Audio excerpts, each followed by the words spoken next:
Hello everyone, welcome to Shivi Studyship. और हम पढ़ रहे हैं क्लास 6 की सोशल साइंस हिस्ट्री। इससे पहले चैप्टर 8 में कंप्लीट करा चुकी हूँ और चैप्टर 9 का भी आधे से ज़्यादा चैप्टर जो है मैं ऑलरेडी एक्सप्लेन कर चुकी हूँ, जो आपको पार्ट फर्स्ट में मिल जाएगा। This is part second. और लास्ट टाइम हमने कहाँ तक पढ़ लिया था? द स्टोरी ऑफ कुषाण पढ़ लिया था। अब हमें शुरू करना है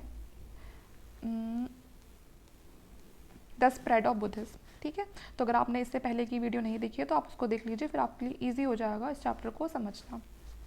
तो चलिए स्टार्ट करते हैं।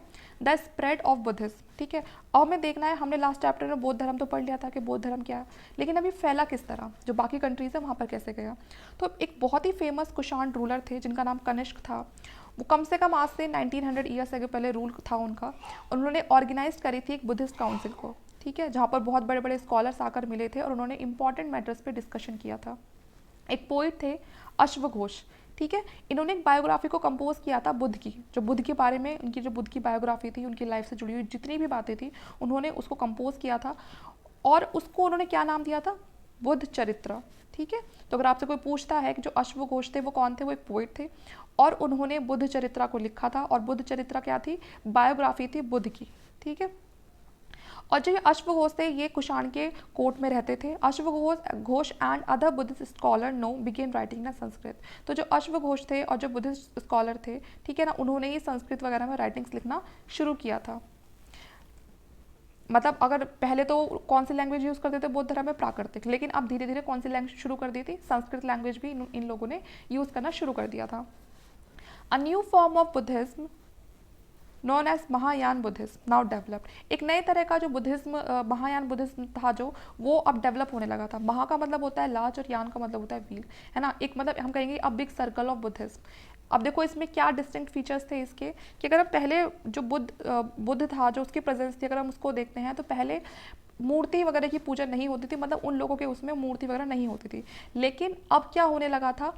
अब मूर्तियाँ बननी शुरू हो गई थी। ठीक है, His attainment of the enlightenment was shown by the sculpture of the people tree। तो किस तरह से जो बौद्ध भगवान थे उनको जो enlightenment प्राप्त हुआ था एक पीपल की ट्री के नीचे बैठ के, तो उस तरह की क्या बनने लग गई?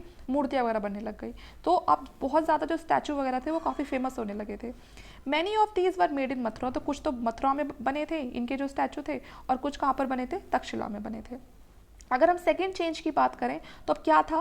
Was a belief in Bodhisattva. लोगों का जो बिलीफ था वो बोधिसत्वास के साथ जुड़ने लगा था। बोधिसत्वास कौन होते थे? A person who suppose to be attained enlightenment, मतलब एक ऐसा इंसान जिसको ज्ञान की प्राप्ति हो चुकी है। Once they attain enlightenment they could be live in complete isolation and meditate in a peace. अब जिन लोगों को ज्ञान की प्राप्ति हो गई थी वो अब अकेले रह सकते थे, मेडिटेशन कर सकते थे शांति से। लेकिन इन बोधिसत्वास ने ये काम ना करके इन्होंने क्या शुरू करा? अलग अलग जगह जाके इन्होंने कहा कि हम दुनिया में अलग अलग जाएंगे और लोगों को पढ़ाएंगे और उनकी मदद करेंगे। ठीक है, तो the worship of Bodhisattva become very popular. तो ये लोग आगे चल के क्या कहलाए? बोधिसत्वास, और बहुत ज़्यादा पॉपुलर भी हुए ये। और इन्हीं की वजह से सेंट्रल एशिया, चाइना और बाद में कोरिया और जापान तक भी जो बौद्ध धर्म था उसका बहुत ज़्यादा प्रचार हुआ और वहाँ के लोग इस चीज़ को अभी तक भी बहुत ज़्यादा मानते हैं। Buddhism also spread to western and southern India. यहाँ तक कि ये वेस्टर्न और इस साइड भी और यहाँ साउदर्न साइड भी, दोनों तरफ बुद्धिज्म था वो काफ़ी ज़्यादा फैला। बहुत सारी केव्स बनाई गई, जो बड़े बड़ी हिल्स होती हैं, पहाड़ियाँ होती हैं, उनको अंदर से होलो करके, उनको खोखला करके, और बहुत सारी मॉन्क्स के रहने के लिए वहाँ पर डजन ऑफ केव्स बनाई गई। Some of these caves were made in order of king and queen. तो बहुत सारी तो ऐसी थी कि या तो राजा या रानी के कहने बनवाई जाती थी, कुछ ऐसी थी जो बड़े बड़े मर्चेंट्स थे या फार्मर्स थे उनके कहने पे ही बनवाई गई हैं। और मोस्टली ये कहाँ पर लोकेटेड थी? ये वेस्टर्न घाट। ये देख रहे हो, ये नीचे वाला जो पार्ट है साउथ का, ये यहाँ पर ये पूरा क्या है? ये पूरा वेस्टर्न घाट है। तो यहाँ पर हिल्स वगैरह बहुत ज़्यादा है, जो पहाड़ियाँ वगैरह वो ज़्यादा है। तो इसीलिए यहाँ वेस्टर्न घाट पर आपको इस तरह की जो केव्स वगैरह हैं वो ज़्यादा मिलेंगी। और फिर यहीं पर ही क्या बनवाए गए थे? इनके रहने के लिए जगह बनवा दी। Roads connecting prosperous ports on the coast with cities and the Deccan run through these passes. ठीक है, तो यहाँ पर इन जो पहाड़ियाँ, इनमें से पासेस होते थे। पासेस क्या होता था? रास्ते जो निकलते हैं। ठीक है, तो यहाँ से, और ये पूरा पोर्ट था, ये जो समुद्र जुड़ा हुआ था, तो यहाँ पर पोर्ट था। तो ये जो पासेस है ना, इनका यूज़ होता था कि अपने आप को डेक्कन वाले, तो जो यहाँ पर शहर थे, जो ये समुद्र तट से जो भी चीज़ें हो रही हैं, तो ये बाकी एरियाज में उस चीज़ तक पहुँचाना या उस कनेक्टिविटी के लिए इन पासेस का, जो ये दर्रे होते हैं, इनका यूज़ होता था। इधर देख लेते हैं, image of Buddha from Mathura. तो ये इमेज है जो बुद्ध की, जो कहाँ से मिली है?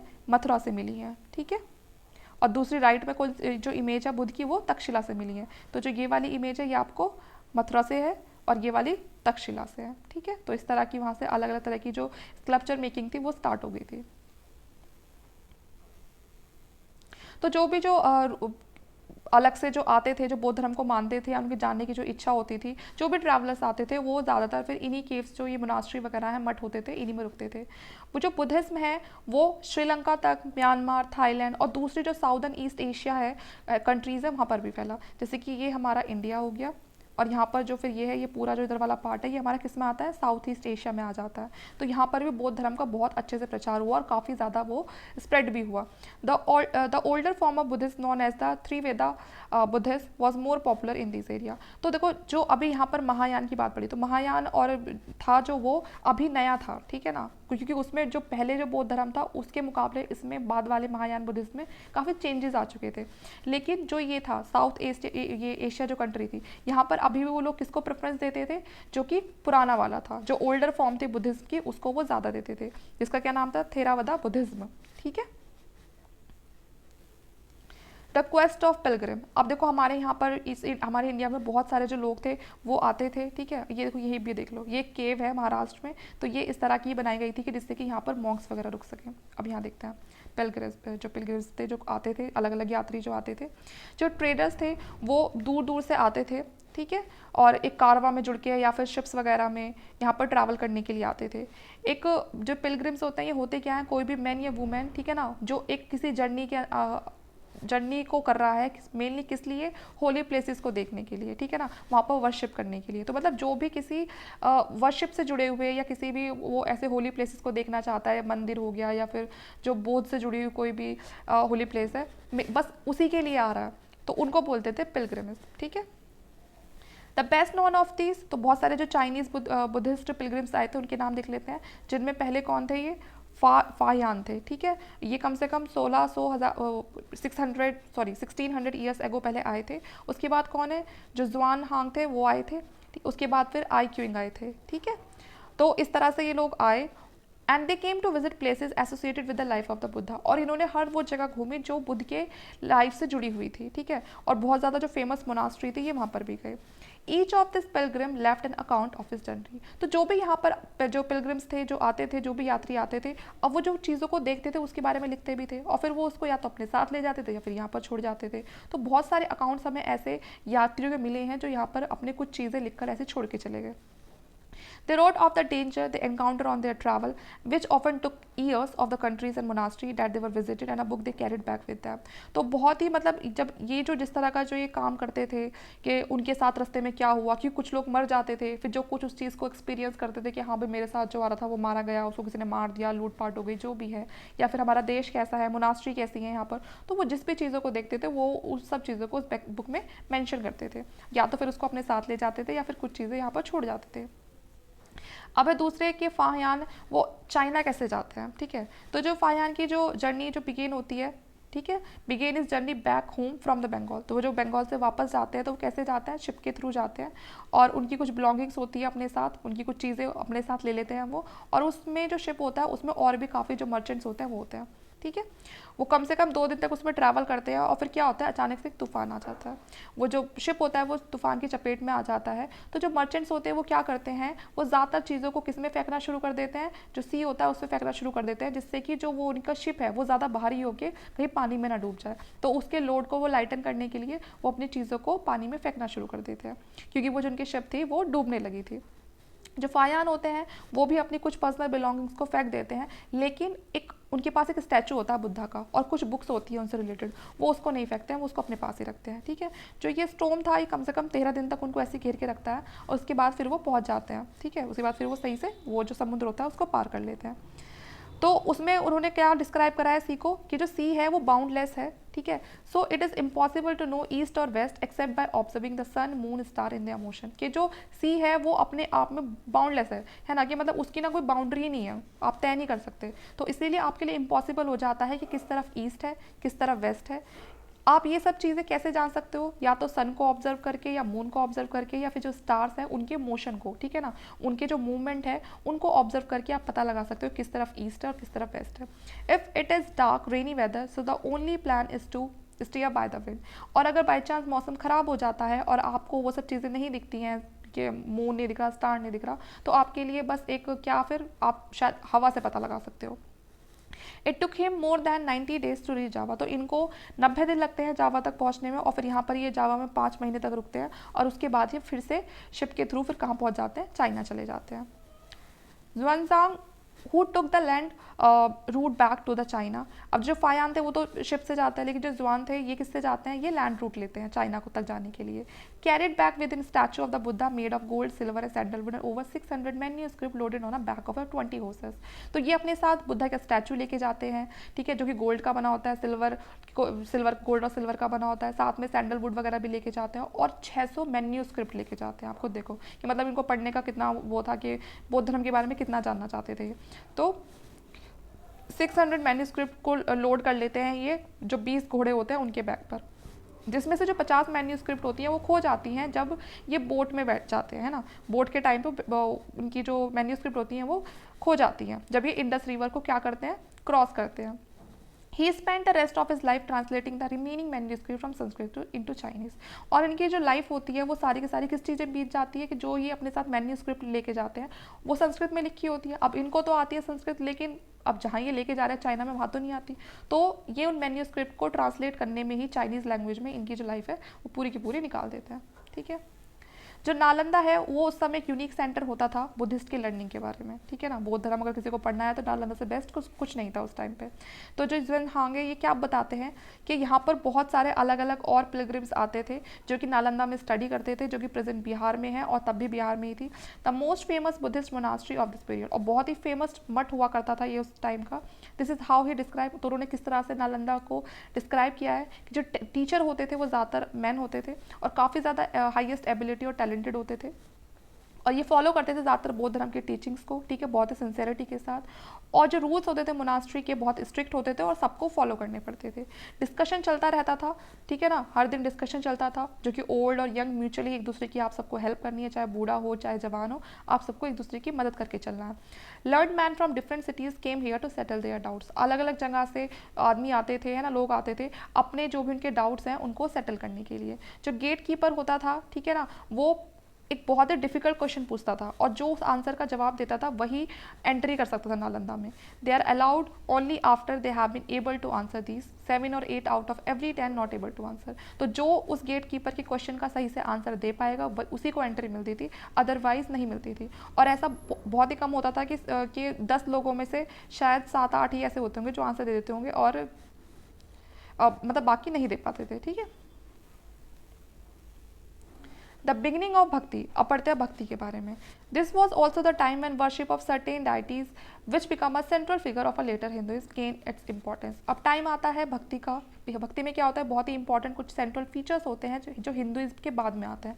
जब बौद्ध धर्म बहुत ज़्यादा फेमस होने लगा था तो फिर एक जो भक्ति था ना, जो भक्ति एक हम बोलेंगे कि जो हिंदुइज्म था, उन्होंने भी सोचा कि मतलब कहीं ऐसा ना हो कि बौद्ध धर्म की वजह से जो एक हिंदू अस्तित्व है कहीं वो ख़त्म ना हो जाए। तो यहाँ पर ये लोग अब भक्ति को की जो इंपॉर्टेंस होती है उसको गेन करने की कोशिश करते हैं, और इसमें ये बहुत सारे जो देवी देवता होते हैं उनके बारे में बताते हैं, ठीक है, जिसमें शिव, विष्णु, ठीक है ना, दुर्गा, इन सब का जिक्र किया जाता है। जितने भी देवी देवता होते हैं इनकी पूजा की जाती है थ्रू भक्ति, तो ये इन्हीं की वर्शिप करने को क्या बोलते हैं, भक्ति बोलते हैं। ठीक है, और ये जो आइडिया है बहुत ज़्यादा पॉपुलर होता है इस टाइम पे। उस समय जो भक्ति से एक इंसान को ये समझाना चाहते थे कि मतलब किसी भी इंसान का डिवोशन है, मतलब वो उसकी श्रद्धा है कि वो किसको अपना क्या मानता है, मतलब किसी को भी वो अपना देवता या देवी चुन ले। ठीक है, एनीबडी विच रिच और poor belonging to the so called high और लो कास्ट, कि मतलब पहले शुरुआत में क्या था कि जो लो कास्ट वाले लोग थे उनको कोई हक नहीं था ना मंदिर में जाने का, ना किसी देवी देवता को मानने का।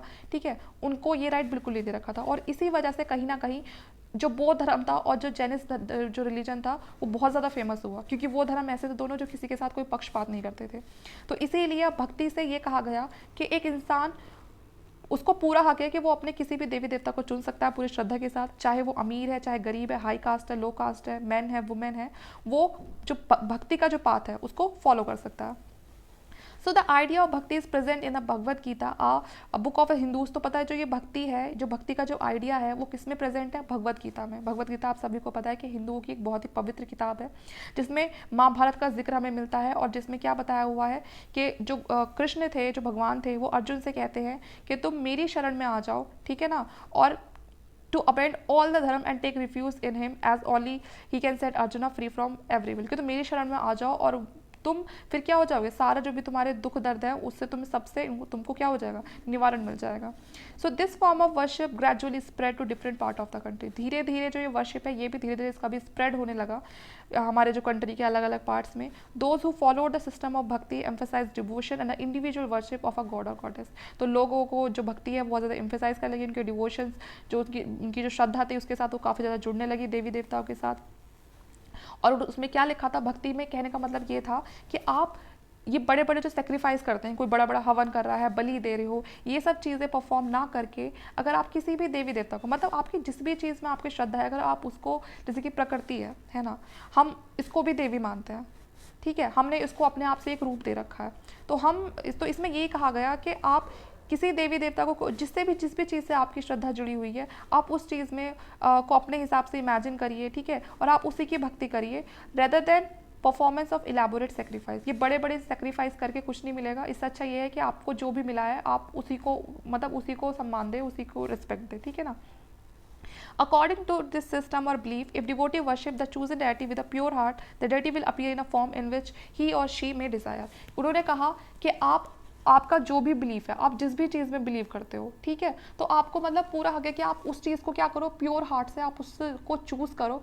और देखो इसमें कहा है कि आप मान के चलो प्रकृति है, अब हमें तो नहीं पता कि जो प्रकृति है, फर्स्ट टाइम अगर किसी ने देखा होगा तो हमें तो ये पता है कि जो नेचर है वो हमें बहुत सारी चीज़ें प्रोवाइड करता है, लेकिन हम उस नेचर में हम उस एक देवी को देखते हैं। अगर आप कभी कहोगे कि मतलब अगर हम इमेजिन करने पाएंगे तो हम अपने आप से एक वुमेन को उसमें इमेजिन कर लेते हैं कि यही वो प्रकृति देवी हैं जो हमें सब चीज़ें दे रही हैं।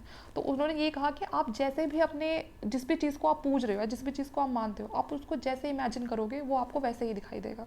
तो इसीलिए हम जो हिंदू हैं, हमारे इतने सारे देवी देवता हैं, क्योंकि हम जिस तरह से उनको इमेजिन करना चाहते थे हमने उस तरह से उनको इमेजिन किया। अब कोई एक इंसान तो है नहीं, इतने सारे लाखों करोड़ों की तादाद है हिंदुओं की, तो इसीलिए शायद हमारे जो भगवान है वो हमें उनके इतने सारे रूप देखने के लिए मिलते हैं, ठीक है। तो भक्ति के अंदर यही लिखा हुआ था। So the deity could be thought as a human being, lion, tree और एनी अदर फॉर्म। तो ठीक है, आप उसको जैसा इमेजिन करोगे वो आपको वैसे ही दिखाई देगा, ह्यूमन बींग की फॉर्म में, लॉयन की, ट्री की, या फिर कोई भी दूसरी फॉर्म हो सकती है। Once this idea gain acceptance made a beautiful image of this deity. अगर ये जो आइडिया है, अगर इसने एक्सेप्टेंस को मतलब जो ये आइडिया है, अगर ये लोग इसको एक्सेप्ट कर लेते हैं तो क्या होगा, तो फिर जब धीरे धीरे फिर क्या होने लगा, जो आर्टिस्ट है वो बहुत ही ब्यूटीफुल जो इमेजेस है देवी देवता की वो बनाने लगे, ठीक है। अब आप जिस भी चीज़ को मानते हो आप उसको ऐसे ही तो इमेजिन करोगे नहीं बुरा सा, आप उसे क्या करोगे, आप उस चीज़ को बहुत अच्छे से इमेजिन करोगे, ठीक है। तो आर्टिस्ट लोगों ने वही करा, उसको बहुत अच्छे से इमेजिन करा, ठीक है, और उसकी फिर उन्होंने क्या शुरू कर दी, इमेजेस बनाने शुरू कर दी। देखो ये भक्ति क्या है, come from a Sanskrit term भज मीन टू डिवाइड और शेयर, ठीक है। तो भक्ति का जो वर्ड है ये कहाँ से लिया है, एक संस्कृत टर्म है भज, जिसका मतलब होता है टू डिवाइड और शेयर, तो ये वहाँ से लिया गया है। This suggest N intimate two way relationship between the deity and the devotee. तो ये बताया गया है कि जो एक देवी देवता जो भी है जिसको आप मानते हो और जो उस चीज़ में श्रद्धा रख रहा है, ये उन दोनों के बीच की एक रिलेशनशिप है।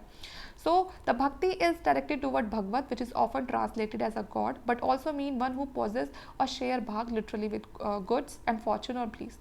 So the devotee known as the bhakta or bhagavata share his or her chosen deity bhag, ठीक है। तो मतलब वो ये कि जो भी कोई श्रद्धालु है वो जब अपनी मतलब उसकी जो भी इमोशन जो भी फीलिंग है अगर वो शेयर करना चाहता है अपने देवी देवता के साथ तो उसी को क्या बोलते हैं, भक्ति बोलते हैं।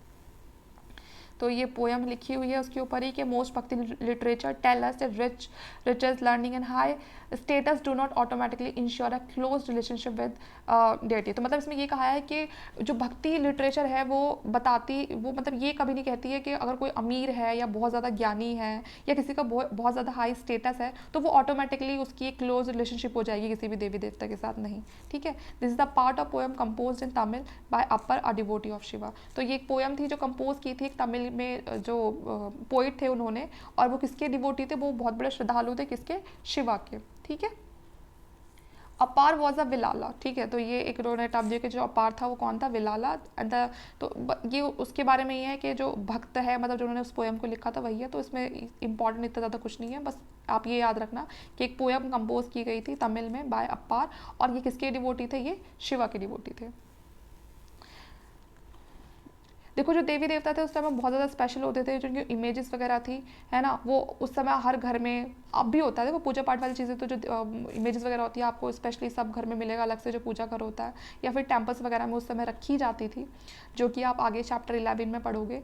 भक्ति inspired some of the best expression in art, sculpture, poetry और आर्किटेक्चर। तो भक्ति ने ना केवल लोगों के अंदर अपनी दिलों में अपनी जगह बनाई, बल्कि उससे क्या हुआ, उससे आर्ट में भी बहुत फ़ायदा हुआ, क्योंकि लोगों ने अपनी इमेजिनेशन के बेसिस पे बहुत सुंदर सुंदर मूर्तियाँ बनानी शुरू कर दी, है ना। और देवी देवताओं के बारे में हम देखते हैं कि उन्होंने जो पोइट्री थी वो करनी शुरू कर दी, और भजन वगैरह आ गए, तो लोग क्या हो गए, धीरे धीरे क्रिएटिव हो गए। फिर टेम्पल्स बनने लगे, तो वहाँ पर उनको अपनी एक बहुत ही अच्छी जो आर्किटेक्चर था वो दिखाने के लिए मिल गया।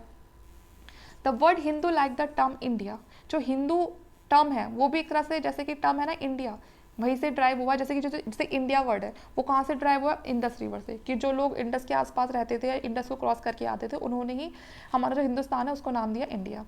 It was also use by Arab. तो वैसे ही जो हिंदू है ना, हिंदू भी पहले कोई धर्म जाति कुछ नहीं था, बल्कि हिंदुस्तान के नाम पे हिंदू पड़ गया, ठीक है, कि ये हिंदुस्तान और यहाँ पर रहने वाले थोड़े हिंदू हो गए। It was used by Arab and Iranian to refer people who lived in the east of the river and their cultural practices including religious belief, ठीक है। ये इंपॉर्टेंट तो है नहीं, लेकिन पढ़ लेते हैं एक बार फिर भी। अबाउट 2000 ईयर्स एगो, तो 2000 साल पहले की बात है, जो क्रिश्चियनिटी थी वो कहाँ पर इमर्ज हुई थी, वेस्ट एशिया में हुई थी। जीसस क्राइस्ट के बारे में सभी जानते हैं, और उनका जन्म कहाँ हुआ था, जो बेथलेहम है वहाँ पर उनका जन्म हुआ था, जो बहुत ही फेमस पार्ट है कहाँ का, रोमन एम्पायर का।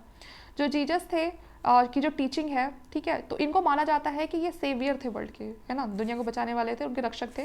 ही also taught people to treat others with love and trust in other just as they themselves wanted to be treated.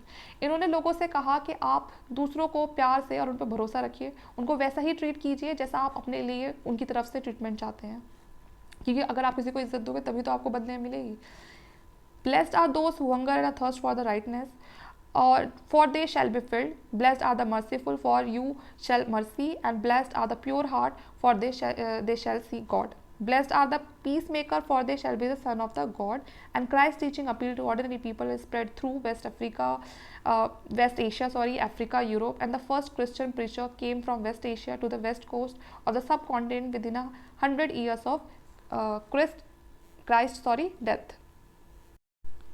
तो ये बाइबल की कुछ लाइंस थी, ठीक है ना, जो बाइबल की जो जीसस क्राइस्ट थे उनकी कुछ टीचिंग्स थी कि जो लोग सही हैं, ठीक है, वो भी ब्लेस्ड हैं, और जो मर्सीफुल हैं उनको मर्सी मिल जाएगी, जिनका दिल बहुत साफ है वो भगवान को देख पाएंगे, ठीक है ना। जो ब्लेस्ड है पीस मेकर से, वो क्या कहलाएंगे, जो सन्स ऑफ गॉड, ठीक है ना, वो भगवान के बच्चे कहलाएंगे। तो जो क्रिस्ट थे, जो इनकी टीचिंग्स थी, ये जो ऑर्डिनरी पीपल थे, ये इनको बहुत ज़्यादा अच्छी लगती हैं, और ये बहुत ज़्यादा स्प्रेड भी हो जाती हैं वेस्ट एशिया में, अफ्रीका में, यूरोप में, ठीक है। और जो फर्स्ट क्रिश्चियन प्रीचर होते हैं, ठीक है, वो वेस्ट एशिया से आते हैं, वेस्ट कोस्ट तक जाते हैं, और मतलब अलग अलग जगह जाते हैं ये सब जो लोग हैं कम से कम। और ये जब तक ये जीसस की डेथ नहीं होती है, ये सब चीज़ें मतलब वो हमेशा लोगों को बताते हैं, और उसके बाद फिर उनके मरने के बाद ये चीज़ें बहुत ज़्यादा लोगों तक पहुँचती हैं, लोग पसंद भी करते हैं, ठीक है। The Christian of Kerala known as the Syrian Christian because they probably came from West Asia and are the amongst the oldest Christian communities in the world, ठीक है। तो जो मैंने बताया आपको, जो क्रिश्चियन प्रीचर होता है, जो भी क्रिश्चियन की जो बातों को जानने की जिज्ञासा रखते हैं, वो लोग आते हैं, है ना, वेस्ट एशिया से आता है कोई, ठीक है ना, अलग अलग जगह से आते हैं। तो उसी तरह जो क्रिश्चियन थे केरला के, वो कहाँ से आए थे, सीरियन, वो सीरियन क्रिश्चियन कहा जाता था उन्हें, क्योंकि वो सीरिया से आए थे और वो क्रिश्चियनिटी को मानते थे, ठीक है, वेस्ट एशिया से आए थे। तो are amongst the oldest Christian communities in the world. तो ये अपने आप पे जो ये सीरियन क्रिश्चियन है, ये एक बहुत ही बड़ी क्या है, ये ओल्डेस्ट क्रिश्चियन कम्युनिटीज़ है वर्ल्ड की, ठीक है। तो यहाँ पर ये चैप्टर खत्म हो जाता है। तो चैप्टर अच्छा लगता है तो प्लीज़ लाइक, शेयर और चैनल को सब्सक्राइब करना ना भूलें। Thank you.